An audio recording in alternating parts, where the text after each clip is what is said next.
Bab 327, Eno for Now. Diupload oleh Baca Suara. Jangan lupa like dan subscribe, agar kami makin semangat upload lebih banyak. Arthur Lewin Point of View.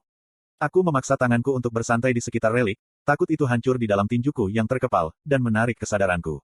Mataku terbuka untuk mengungkapkan sel kecil di rumah keluarga Granville saat seringai lebar menyebar di wajahku. Ellie masih hidup. Aku menutup mulutku dengan tangan karena takut aku akan tertawa terbahak-bahak, terganggu oleh desahan keras dari dalam kepalaku. Apa? Tidak ada, kata Regis sambil mengangkat bahu. Aku hanya merasa kasihan pada orang miskin yang mencoba untuk benar-benar menikahi adik perempuanmu di masa depan. Aku menahan tawa lagi, benar-benar menemukan selera humor Regis lucu untuk sekali, yang bahkan membuat temanku terkejut. Terima kasih, bisikku pada relik itu saat aku menempelkannya di dahiku. Saya mengulanginya lagi dan lagi saat kelegaan terus membasuh saya seperti balsem yang menenangkan. Ketegangan dan ketakutan yang mencengkeram dadaku seperti cakar besi mengendur dan aku bisa bernapas dengan penuh dan dalam lagi sekarang setelah aku tahu adikku baik-baik saja. Masih frustasi mencoba mengumpulkan percakapan yang saya saksikan di kepala saya, tetapi yang penting adalah Ellie aman. Itu sudah cukup untuk saat ini. Mereka masih tersembunyi di tempat perlindungan bawah tanah, setidaknya terlihat jelas dari arsitektur bangunan saat Ellie menceritakan apa yang terjadi padanya di Eleanor.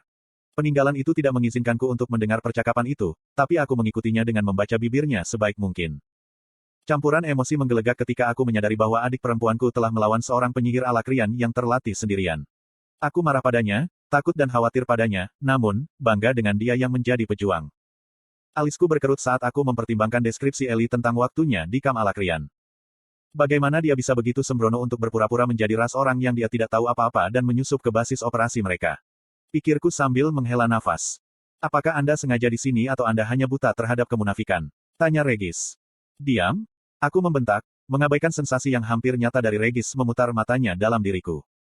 Sudah cukup buruk bahwa nama Elia telah muncul dari bibir Ellie. Ingatan tentang pertempuran terakhir dengan temanku yang bereinkarnasi dan Skite, Kadel, kacau, tetapi permusuhannya yang berbatasan dengan kebencian terhadapku jelas, dan itu membuatku muak mengetahui itu.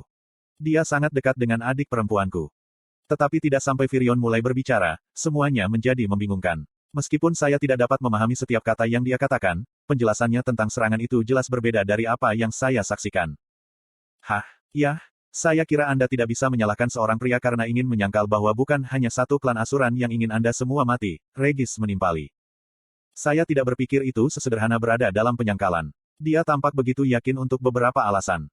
Kalau begitu mungkin dia tahu dan hanya ingin perhatian prajuritnya pada musuh yang benar-benar bisa dia lawan, teman saya menawarkan. Taktik sementara, tapi mungkin perlu. Mungkin, jawabku, tapi aku tidak yakin. Aku berguling ke posisi duduk dan mengistirahatkan siku di lutut. Dia bisa saja salah memahami peringatan Rinia, atau mungkin dia hanya salah. Saya juga tidak yakin saya akan mempercayainya, jika saya tidak melihat Aldir melakukannya. Keselamatan dan kesehatan Ellie adalah beban berat dari pundak saya, tetapi juga terasa pahit. Seluruh negara, yang telah saya kunjungi beberapa kali, telah dihancurkan sepenuhnya. Berapa banyak yang tewas dalam serangan para Asura? Berapa banyak elf yang tidak bisa dievakuasi selama serangan awal ala Krians? Dan bagaimana dengan Tessia? Berdiri, saya mulai mondar-mandir di sel kecil itu. Pertarungan Tess melawan Lord Aldir dan Winsome, berdampingan dengan Nico, terulang kembali di pikiranku. Aku membayangkan cara dia bertarung, bagaimana dia bergerak begitu canggung, seperti dia kesulitan mengendalikan tubuhnya sendiri, dan bagaimana Nico membelanya, menempatkan dirinya di antara dia dan serangan Winsome. Dan pandangan yang mereka bagikan, pada akhirnya.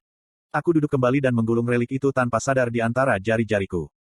Sementara aku biasanya mendorong momen-momen sentimental semacam ini ke kaleng sepertimu, kurasa Nico tidak melakukan gerakan pada gadismu seharusnya. Tidak sesederhana itu, potongku, rahang terkatup. Saat-saat terakhir sebelum Sylvie mengorbankan dirinya untukku, ingatan yang telah kukubur mati-matian, muncul kembali. Kamu bilang mengambil tes tidak akan membawa Cecilia kembali, kan? Nah, bagaimana jika itu akan terjadi? Nico bertanya padaku. Tes adalah wadah bagi Cecilia. Mereka ingin mereinkarnasi Cecilia ke dalam tubuh Tessia. Nico telah memberitahuku sebanyak itu. Aku menyipitkan mata, fokus pada celah tertentu di langit-langit. Mengambil napas yang stabil, aku memaksa diriku untuk tenang. Saya perlu membuat langkah mental ke belakang sehingga saya bisa berpikir jernih. Saya tahu bahwa reinkarnasi saya sendiri entah bagaimana menjadi katalisator bagi Agrona untuk mencari tahu bagaimana membawa Nico ke dunia ini. Nico mencintai Cecilia dan mendedikasikan seluruh hidupnya untuknya, dan aku telah membunuhnya tepat di depannya.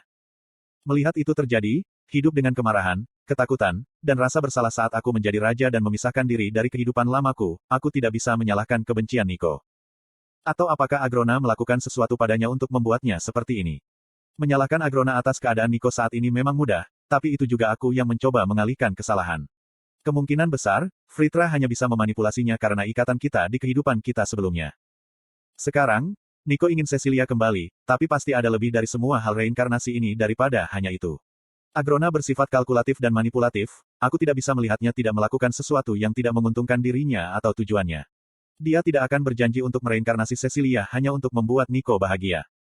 Tentu saja, dia berniat menggunakannya. Sama seperti bagaimana Vera memanfaatkanku. Yang diinginkan Cecilia hanyalah kedamaian, itulah sebabnya dia. Saya menggelengkan kepala, menarik diri dari pikiran tentang kehidupan masa lalu saya dan memaksa diri saya untuk fokus pada masa kini.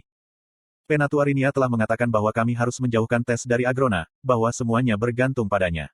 Ini sama sekali bukan tentang Nico. Ini tentang Cecilia. Mungkin selalu begitu. Slot iklan. Kamu bisa pasang iklanmu di sini. Seberapa kuat Cecilia, yang disebut warisan, ini, di dunia ini? Yah. Mengingat bahwa penyihir inti putih berelemen kuadrat dan Fritra yang memuntahkan kegelapan bahkan diperlukan untuk memanggilnya, Regis memulai, menurutku sangat kuat. Tidak membantu. Pikiran saya tersebar, melompat dari satu utas ke utas berikutnya sebelum saya dapat menyelesaikan satu ide. Aku duduk lagi dan mengusap wajahku. Tapi semua ini tidak menjawab pertanyaan, mengapa Indrat memilih untuk menyerang sekarang. Kecuali, aku menelan gumpalan keras di tenggorokanku, Agrona berhasil. Sial, aku melemparkan pukulan, berhenti tepat di dekat tembok terdekat. Hal terakhir yang saya butuhkan adalah secara tidak sengaja keluar dari sel ini dan memperburuk keadaan. Bahkan jika tes sekarang, Cecilia, itu tidak mengubah fakta bahwa aku harus memainkan uji coba ini untuk bergerak bebas di Alakria. Saya tidak mampu mengambil risiko menghadapi Agrona dan Fritra dan Skites sebelum saya siap. Bagaimana menurutmu, Regi? Tanyaku, ingin sekali mendengar pikiran apapun selain pikiranku sendiri. Bahwa jawaban yang akan saya berikan bukanlah jawaban yang ingin Anda dengar, dia menjawab dengan kasar. Pernahkah Anda memberi saya jawaban yang ingin saya dengar? Aku menghela napas. Anda memiliki ingatan saya dan sebagian dari kepribadian saya, bersama dengan beberapa ingatan Sylvie dan Uto. Jujur saja.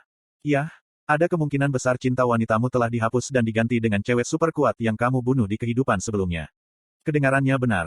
Aku menggigit kembali respon kesal langsung saya. Ya, Regis, seperti yang Anda katakan dengan fasih, tapi apa yang bisa saya lakukan? Seekor keledai Genort yang lewat dapat memberitahu Anda bahwa tidak ada hal terkutuk yang dapat Anda lakukan tentang itu sekarang, rekan saya memotong. Anda mencoba memecahkan teka-teki dengan setengah bagian. Pada tingkat ini, Anda akan mendapatkan jawaban yang salah atau mengalami gangguan mental saat mencoba. Aku menyisir rambutku dengan jari, sekali lagi teringat seberapa jauh aku telah melangkah, berapa banyak yang telah berubah, sejak pertama kali aku datang ke dunia ini. Lalu apa jadinya jika Agrona bisa memecahkan teka-teki itu bahkan sebelum aku bisa mengumpulkan semua kepingnya? Kalau begitu kau kalah, katanya datar. Tapi ingat apa yang dikatakan Jin, Agrona tidak memiliki wawasan tentang eter sepertimu, itulah sebabnya kamu bahkan memiliki kesempatan untuk mengalahkannya. Mengapa menyerah untuk mencoba dan melakukan persis apa yang telah dilakukan Agrona selama berabad-abad untuk mencoba menang? Saya merenungkan kata-kata Regis sejenak sebelum menanggapi. Kamu benar. Kemarahan muncul dari rekan saya, tidak, Anda tidak mendengarkan saya. Anda, tunggu, apakah Anda baru saja mengatakan bahwa saya benar? Aku mengangguk.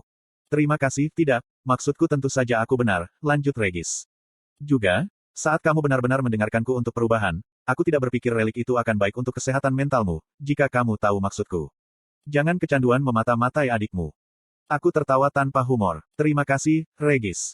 Relik itu masih berada di tanganku, halus dan bermata tajam. Melihat itu memberi saya ide tiba-tiba. Saya hanya berharap relik itu memiliki kekuatan yang tersisa untuk penggunaan kedua. Memegangnya dengan hati-hati di antara jari telunjuk dan ibu jariku, aku mendorong eter ke dalamnya dan berpikir, Tesia. Kabut berputar di permukaan batu, tetapi tidak ada hal lain yang terjadi. Cecilia. Awan menjadi gelap dan relik itu mulai memancarkan cahaya ungu lembut saat menyerap eterku, tapi aku tidak menerima penglihatan. Mati lagi. Tidak, itu menggambar pada eter saya, tapi itu tidak menunjukkan Tesia atau Cecilia. Yah. Coba orang lain, mungkin. Untuk memastikan itu masih berfungsi. Merasa lebih tenang sekarang, saya mengambil waktu sejenak untuk mempertimbangkan pilihan saya, tetapi hanya ada satu orang lain yang dapat saya pikirkan yang ingin saya temui, jadi saya memikirkan namanya. Kabut putih menyelimutiku, dan tiba-tiba aku kembali ke tempat perlindungan bawah tanah di bawah gurun di Darf. Gua besar terbuka di sekitar saya, dan ada sungai kecil di kaki saya. Di seberang sungai, ibuku duduk di atas kayu grey dengan kakinya menendang-nendang air.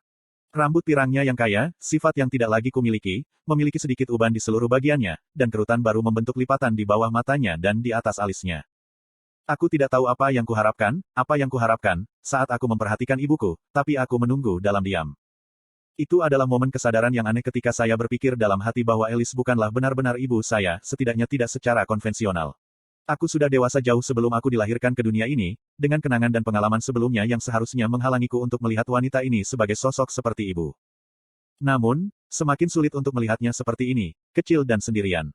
Kenangan akan senyumnya, tawanya, air matanya saat aku menavigasi jalanku melalui dunia ini muncul kembali, mengingatkanku bahwa aku tidak pernah sendirian, setidaknya, tidak di dunia ini. Tiba-tiba, ibuku mendongak dan menghela nafas. Bibirnya bergerak, dan bahkan tanpa suara, aku bisa mendengar dengan jelas apa yang dia katakan. Bagaimana kabarmu di sana dengan putra kita, Ray?